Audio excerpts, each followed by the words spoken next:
First thing I'm going to do, I've literally put my box in the river, ready to fish.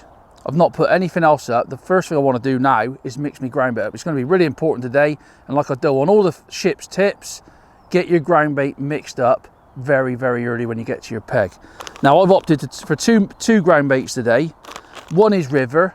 I mean, the river's quite low, but it's still got a little bit of flow on it, so I want to get my particles down to the bottom. So I've opted for So Natural River. It's quite sticky, smells of coriander, which is one of my favourite sort of smells for roach and hybrids and things like that.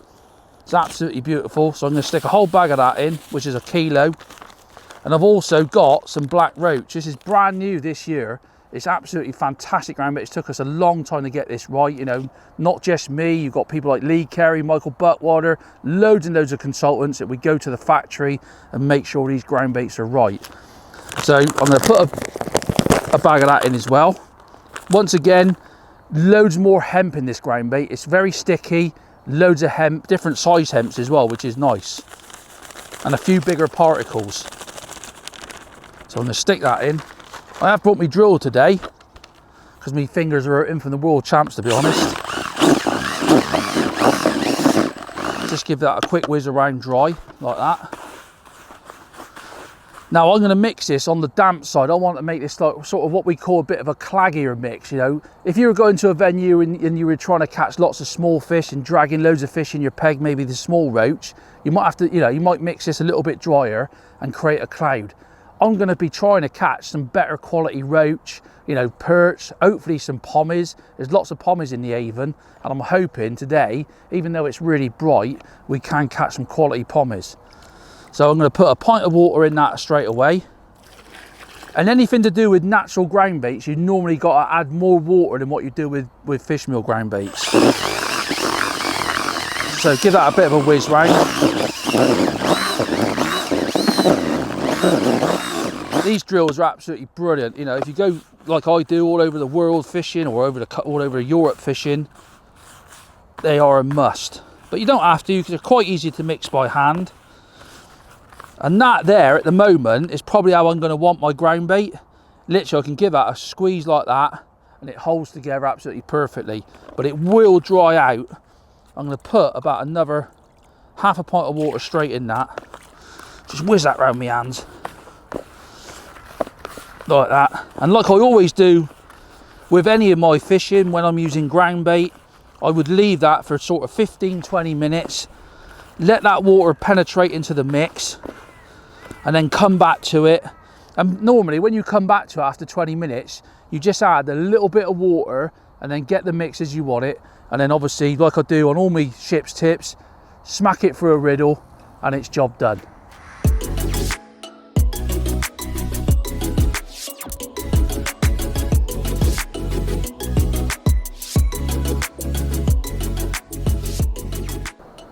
As you can probably tell, I've set everything up now. I've got all my rigs, which I'll run through as we're fishing. I've got my pole out there ready to ball it in.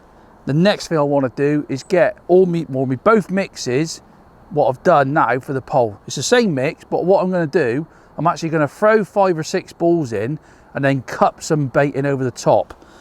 I've gone back to my ground bait. I've had a little bit more water, drilled it up a little bit. As you can see, that black roach has turned that mix that lovely sort of dark colour, and if you look at the river today, it's absolutely gin clear, and I think that's going to be dead right. So what I've decided to do, I've got a 2-pint container, because that's how I work. I always work on, you know, Shipp's tips. If you measure it out, it makes it really simple. I've got myself 2 EVA bowls. One is for me balling and one is for me cupping. So me cupping, I'm actually going to cup in 2 pints there. So leave that to one side. And I'm going to get another 4 pints in a separate container, which is what I'm actually going to be throwing in. So I've got a little bit more ground bait left. I've probably got about the same again for topping up. You know, if things don't work out, I might have to change during the session, but it's there just in case. And obviously you can vary that to whatever venue you go on. You might be, you know, you might have to throw more bait in, you might have to cut more bait in, but with the conditions, it's bright, it's sunny, the water's really clear. I don't want to overcook it. So the first thing I'm going to do this is the actual 4 points I've got for actually throwing in. I've chopped a few worms up, not many. It's just sort of, you know, with a few hybrids about, there might even be a couple of bream. Putting a little bit of chop worm in, I think, is going to help, you know, bring the fish in your peg, and they might start picking little bits of worm out. I can fish a little bit of worm on the hook. So I'm going to stick that in. I'm not going to put loads of particles in me boy mix. I'm going to put about a quarter of a pot of casters in, and a little bit, literally a small handful of hemp, like that. So I'm going to just mix that round, give that a good mix all the way through, like that. And like I said, just vary that. You go to your different venues, you might want to put more particles in. Some venues I go to, you don't put any particles in. You just want the bait on your hook running over your ground bait. But I feel today I want to put a few particles in, because it's, you know, we're into September now. It's proper fishing time of year. Lots of roach and stuff feeding. Now this is the 2 points I've got, which is what I'm going to be potting in over top of where I ball it.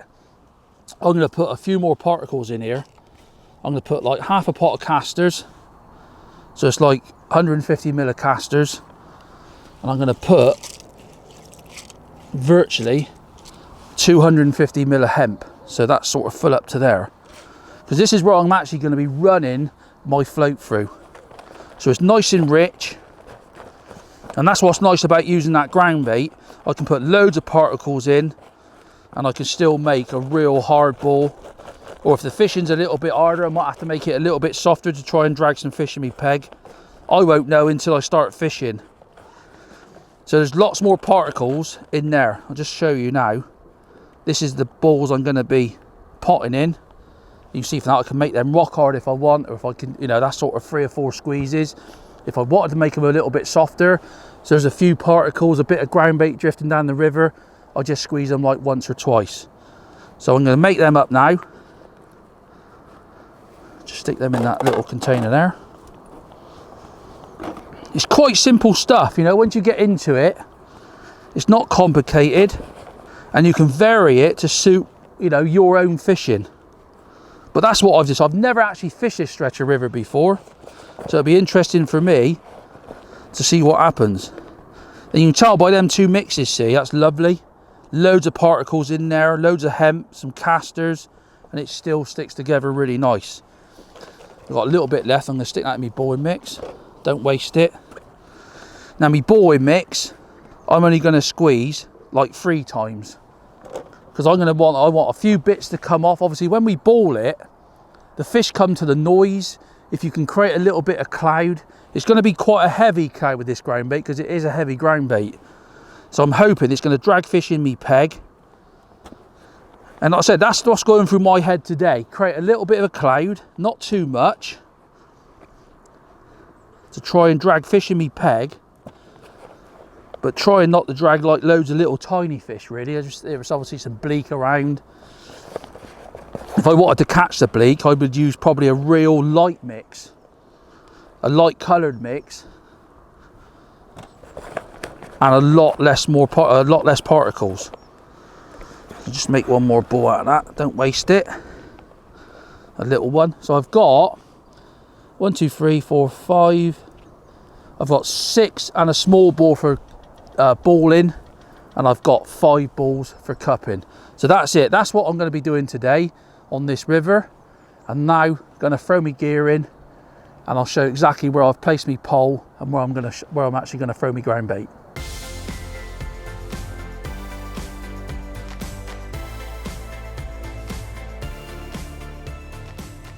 Right, I'm ready to ball now. I've got everything to hand. I've got all my balls there, all ready to go. Now I'm just going to talk to you a little bit about pole position. When you're on a river, the river today is running from my left to my right. So obviously downstream is to my right.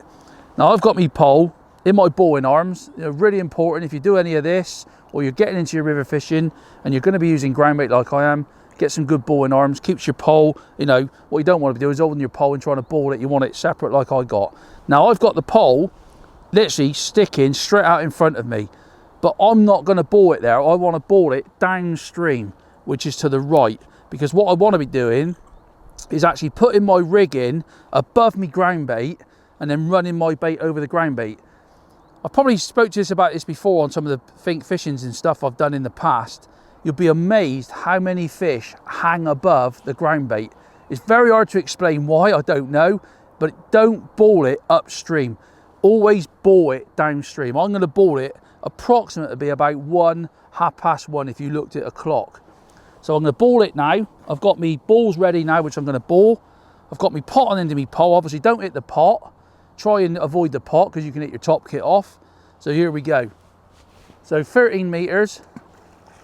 What on into me pole like that. Don't worry if they don't go down the same area. Make a bit of a cloud. Make a bit of an area like that. That one went in a little bit softer. Don't worry. Like that. One more little one. Like that. Perfect. So sort of 1:30 downstream. The next thing I'm going to do is obviously pot in the 2 pints of ground bait, which I got more particles in. So bring me pot back on my pole. It's about 8 foot today, and what I'll do, I'll obviously run you through the rigs and the hooks and what we're doing as we start fishing. So got me potting balls here. Take your time, there's no rush. And once again, I'm going to pot these in slightly downstream, which is to my right at the end of the pole. So that's in front of me there. And I'm going to pot these in about 1 meter downstream. Some of the rivers I fished in the past, you'll be amazed how far the fish are actually upstream of the bait, and you can't get your head around it. Unless you actually do it, it's amazing. Even when you loose feed sometimes, you want to be loose feeding downstream. If you loose feed upstream, you'll lose your fish. They sort of carry on going. But the most important thing is that you're actually running on, so your rig settles and you're running on to your bait. Obviously these balls I'm potting in, more particles, more hemp. Hopefully later in the session we might even get some fish on hemp. The wind's a bit awkward at the moment. The wind's downstream, which is always the most difficult part of river fishing. When you've got an upstream wind, it's so much easier to fish and to control your float. And like I said, you can just spread these out a little bit. They don't have to go down the same place. I might put a couple more a little bit further downstream. It's so important that you just fish downstream out. Your bait has to go in downstream. This river's got a little bit of flow on it. It's quite nice actually.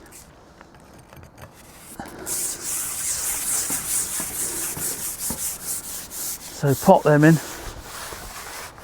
The last ball now. Like that. There we go, break that down. Got all my kit set up here ready to go on me rack. Hopefully now we'll start off and catch a few fish.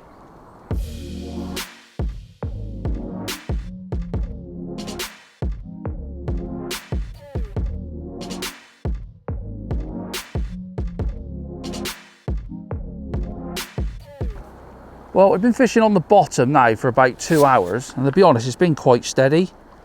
Catching some nice little like 2 ounce roach up to sort of 4 ounces. But I'm gonna have one more cast on it. I've been loose feeding hemp from the start. But I'll tell you what I'll do. I'll just run you through my rig that I'm using on the bottom. I've got a 6 Preston slip elastic, and I always use that on it. That Dura slip elastic. It's brilliant. If you use the slip elastics, use that. It's absolutely fantastic. So I'm using the 6. I've got some lily pads there, so I've actually got to bring the fish up to the surface when I actually hook them. And going down to the business, I've got 014 Aki Power main line, and I've got a 1.5 float on there. That sort of shaped float, if you do river fishing or you're getting into river fishing, look for those sort of rugby ball shape or round shaped floats. That's what you need for when you're river fishing, whether it's going quite quickly or quite slow. I'm using a carbon stem float today. It's a lot easier to ship in and out. If you're fishing for lots of fish and you're shipping in and out real quick, use a carbon stem float. Getting down to the shotting pattern, nice and easy. I've got a 0.9 Olivet on there, and it's just held in place with a few number 8s. And then down the end from the Olivet, I've got literally 1, 2, 3, I've got 4 number 8s. So it's nice and positive, you know, biggest shot. If anything holds it up like a little dace or a bleak, I'm gonna be able to see it. We've got a boat coming in at us at the moment. And then the hook length, I've got 09 fluorocarbon. I love fluorocarbon for when I'm catching lots of roach. It's nice and stiff and it doesn't damage. You know, you can catch lots of fish. And I've got an 18 N10, natural N10 hook. So I can put like bits of, we've actually caught a few fish. I've caught a couple of little chub on heads of worms. So that's the rig. I'm fishing about 2 inches over depth. I've tried off the bottom. I've caught a few fish off the bottom, but on the bottom seems to be best. And I've actually potted in. I've actually refed like 3 times since we started, since I bought it, with a ball about that big, with a little bit of chopped worm in and a few more casters. But I'm loose feeding that hemp virtually every cast as well. So what I'm going to do, I'm going to just give another go on this. But I really want to pick my hemp rig up. I feel like sometimes I've dropped my rig in and there's been a few fish off the bottom. And this hemp I'm actually feeding sort of quite a way downstream, probably sort of 2, if you were fishing like a clock face, I'm sort of catapulting it sort of 2 to 2:30 down my peg. And like I said at the start, it's really, really important, whether you're fishing with ground bait or you're loose feeding, make sure you fish downstream. So like I said, the river's running left to right today, and I'm catapulting everything downstream to the right hand side. And the presentation really on the big float is better for me to sort of hold it quite still, not sort of let it trundle down. There's not a lot of flow on the river. We've had such a dry summer again this year, but you just sense there's an odd fish there. I'll just lift and drop now and again as well. But I'm really itching to pick me hemp rig up, because these fish, you know, especially on the Avon like we are, there's a bite. You get a bite of chuck, really. It's brilliant. They're right over the ground bait. But really, when you're fishing a river like this, these are the little roach. They've got a little bit smaller as the day's gone on. But that don't mean to say that the roach, the bigger roach, are above it eating that hemp, because they love it. So I'm just going to give my hemp line. I've been itching to go on my hemp line, to be honest. Now the hemp rig, before I go out, is the same elastic. It's a little bit more delicate than the other rig. I've got 012 Aki power, and on there I've got an actual, that's called a Perfect Gloucester.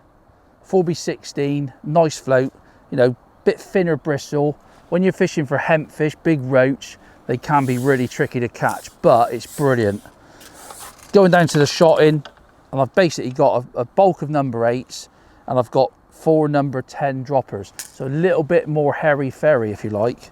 Same hook, same. I've got 09 fluorocarbon hook length to an 18 N10 hook. Now one little tip I'm going to show you is what people struggle with. They always moan to me, oh, the hemp fishing's brilliant, but I get, you know, literally get peeved off at putting it on the hook. Now I was fishing hemp a while back and I come up with this little, that's what I call double pinning it. So what I do is pin the middle, get yourself a nice piece of hemp. I'm just using tin hemp today. You want to get yourself a nice piece of hemp that's not split too much. Pin it through the top and then pin it through the side. I'm using a Preston disgorger, and inside the disgorger you've got this little pin, and you pin it through the side. So I've made 2 holes in that hemp. Most people just make 1 hole and come through the side, but if you make 2 holes, you can catch so many fish on 1 piece of hemp. It's unbelievable. It makes it so much easier. The hardest bit is actually getting your hook through. So there you go. That's actually pinned. I've pinned the top and then pinned the side. So where you see the little white kernel come out, I don't come out through there. I actually do it around the back, because that bit of white kernel, if you can keep that, it's a great way, you know, the fish pick that out, and I can catch, I've caught up to sort of 15 roach on that.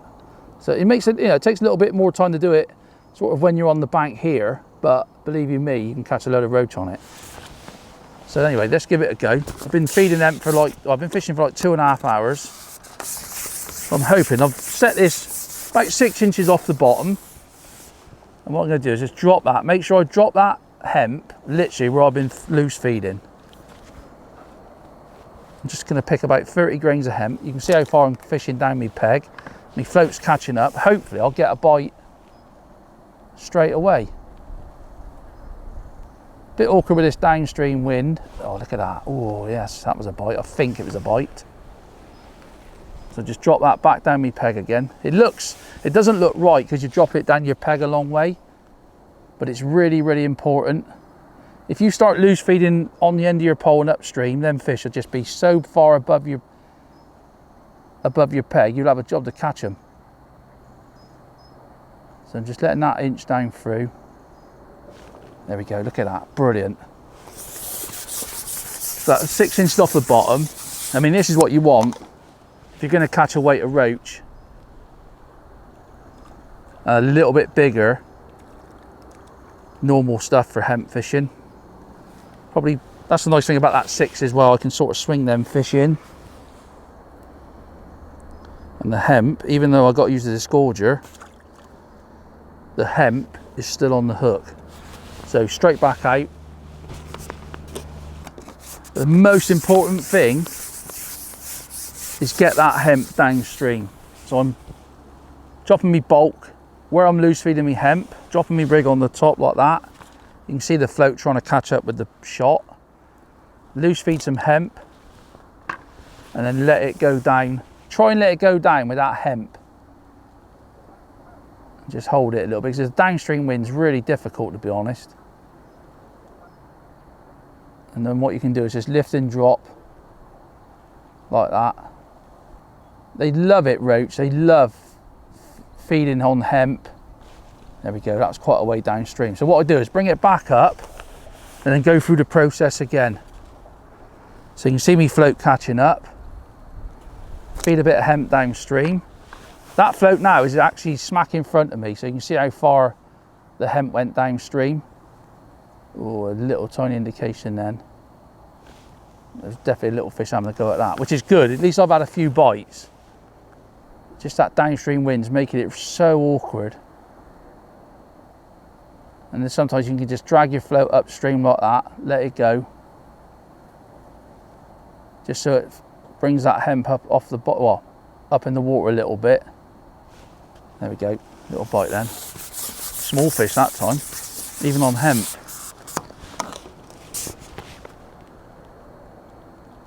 Little roach. You can see the hemp still in the roach. Just go careful when you take the hook out of the fish. Oh, push the hemp off. I reckon I could have caught another 2 or 3 on that piece of hemp. So same process. Down through that end bit and then through the opposite side of where the actual hemp splits, I find the best. And the hardest part of this is actually trying to find the hole that you've made in the side. The actual bit at the top is easy because obviously you know it's in the center, but it's worth doing. It's like that now. Perfect. We might catch some real nice roach. The water is so clear, you can probably see it from the camera, it's absolutely tap water. But if you can catch on hemp, you can catch it, you know, you can have an absolute fantastic day's fishing.